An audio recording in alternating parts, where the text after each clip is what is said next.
So if you have been struggling with your relationship with food and you are trying to lose weight right now and you're feeling really frustrated, I want you to connect into this session, 7 minutes, with myself and one of our amazing clients, Martha. Martha's been through her own journey of building her relationship with food, body image, and I wanted to speak to Martha today to bring you some support and guidance if you are feeling really stuck at the beginning of your journey. We're here to debunk the myths and break through the dieting culture. And today is about breaking through restriction and really honing in on focusing on the importance of building your relationship with your body image and food while seeing great results. So Martha, I'd love to understand from you how important you feel it is to build that positive relationship with food whilst also achieving that weight loss goal. It's incredibly important because food is fundamentally a huge part of our lives. It keeps us going, and you've got to have a really healthy relationship with that. And you also want to feel good in yourself. Again, you're in your own body forever, your whole life. So you want to feel as best you can and have the best relationship. You wouldn't be in a house with someone that you are unhappy with. So you want to make that relationship really good to live with, really. Yeah, and you being, you run your own business, you work a lot of hours, you're heavily on social media because also that's a big part of your marketing and your advertising. Do you feel that there's a lot of junk online in regards to bad advice and perhaps, big amounts of messaging around sort of with keto or restricting foods and things like that? Do you think it's actually quite a vulnerable space for us as women? I think it definitely is, and I think you definitely need to control who you follow. It can be a very dangerous place to be, and you wouldn't pick a magazine up and keep reading it if it was making you unhappy. So you need to make it a very safe space. And initially, at the start of my journey, I would say I followed a lot of very negative spaces and a bit of Finspo, that kind of thing, Fitspo, and it all felt very unobtainable. And you've got to try and find that healthy balance. And there is a lot out there, and there's even a TV program at the moment called Losing a Stone in 4 Weeks, and I watched it now, and I think with knowing everything I know, I could barely watch it. It was making me so frustrated. And the fact that this is on regular TV, not even social media, like this is even more accessible, I'd say. I can't believe it's still out there. I really am shocked. Yeah, absolutely. I totally agree.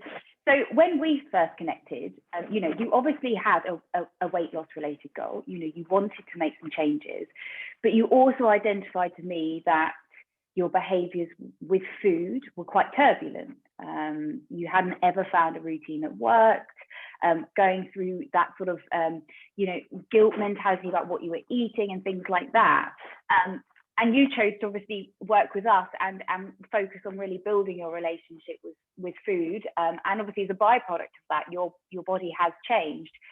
But I suppose today it's really nice to share the importance of actually doing the mindset work around your behaviors with food rather than just focusing on the outcome of losing weight.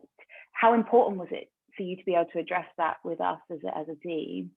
It's huge. When you were just saying that about like my body change, and I was instantly going, but it's about the mindset as well, instantly there, because it's straight away, and it's your mind controls everything, so you've got to fix that before you fix everything else. And you've got to kind of, so I'd say that I was very much an emotional eater, and I would like not eat a lot, and then I'd want something sugary or something instantaneous. And now I can find myself, I can almost catch myself, and this is all in a really healthy way as well. And it's learning that also, if I'm a bit hungry after I've eaten something, maybe just wait and then realize that no, it's just need your body to like take a second to realize that you have just eaten quite a lot or whatever.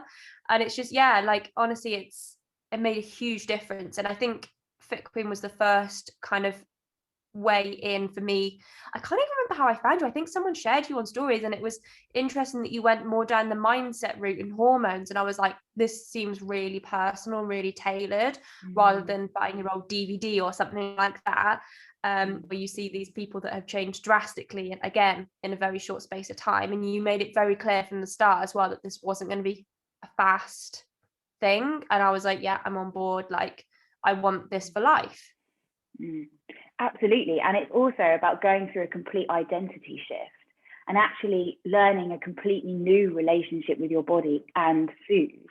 And we can't neglect one or the other. So, you know, having that right support and being able to focus on every element, you know, you are a holistic person, so to be able to consider every element of that to get you to where you want to be. So what would you say was your biggest achievement out of working with Fit Queen? I think it was learning about like weight training and protein, because again, I hated PE at school. I hated any form of exercise, and it was finding something that I enjoyed. And the step count thing as well. It was all really simple things. And I think that's ultimately when you learn something, you realize that it is actually simple, but it's just trying to unpick everything and rewire your brain to learn that it's a few simple things. And yeah, I think that was a big thing. And that was like, I can eat more than I thought I could. And just learning ways to eat different things. And even, how long has it been since I worked with you? 1 year, 2 years? I'm not really sure, but it's, yeah, of course, it's been a long year. But like, I am picking up food that even back then I was like, oh, I'm really not sure about this. Like this, I've gone from really crap food to like really like, you can eat this and I'm like, I don't know. Like, it's all stuff now I'm like picking up straight away, because I find that it just curbs my hunger. I'm not having spikes in mood and emotion. I can just ultimately, I keep saying ultimately, be myself more. And I'm not constantly thinking about food or working out and that kind of thing. It all just happens. Like you say, it's a new identity. Absolutely. And that is 100% what this is about, because if it's not, it's you know, it becomes impossible to sustain. So if you are listening to this and you are really feeling at war with food, you know, Martha was at that position at the beginning where, you know, things were difficult for her. You know, you shared about being an emotional eater and really struggling with that. And you touched on that there, where you're feeling much more free with food choices and more relaxed. And reality is, you know, our body loves all nutrients. There's no such thing as a bad food. You know, us females specifically as well, if you're someone that's cutting carbs, you know, our body loves carbohydrates. You need 70 grams a day just to regulate all your cognitive function. So it's being able to build those positive relationships and not feel fearful with any food group. And Martha, you're such a great representation of really showing, you know, every woman that you can change. You can create great visual results, Martha did, but you've also built these amazing relationships and freed yourself from that food guilt piece, which is so valuable. What would you say to anybody listening to this that might be struggling? Is there any bit of advice that you can give? Work with Emily. Oh. Or find, if not that, but find someone that you can help and make your social media a more healthy place. Follow people that you're going to feel good about yourselves, and do it for you. Don't do it out of hate. Don't exercise, don't starve yourself for hate, because it's not sustainable. You're going to make yourself incredibly unhappy. Do it all to live a longer, happier life and make your days happy, not because you've just binged on a load of chocolate because you felt crap, because you're going to feel crap after you do that. Just still eat the chocolate. Hell yeah. Have a cup of tea, chocolate, whatever, but just do it all in moderation to a point where you're not going to feel really remorseful, and just enjoy your life and let it be a part of your life, not your whole life. I think that is a real factor. You've got to be very careful not to just let it consume you, because it's, like I say, it's a tool to survive. Absolutely. It's fuel, and it's tasty, and it's amazing, and it's one of the most social elements of our lives. So, you know, a great bit of advice there. And just for, you know, if you're listening to this, and you are in pain and you're not finding a positive relationship with food, just listen to this and going, actually, I can make some changes. Martha's made these changes. You know, I can get to a place of freedom with food. You can do this. It can feel overwhelming if you've been stuck in the cycle of you know, overeating, undereating. Food guilt can be exhausting, but you can break free from that if you give yourself the right support and the right time to be able to do it. Martha, thank you so much for joining me today. Super insightful and amazing to hear your journey and your views on this.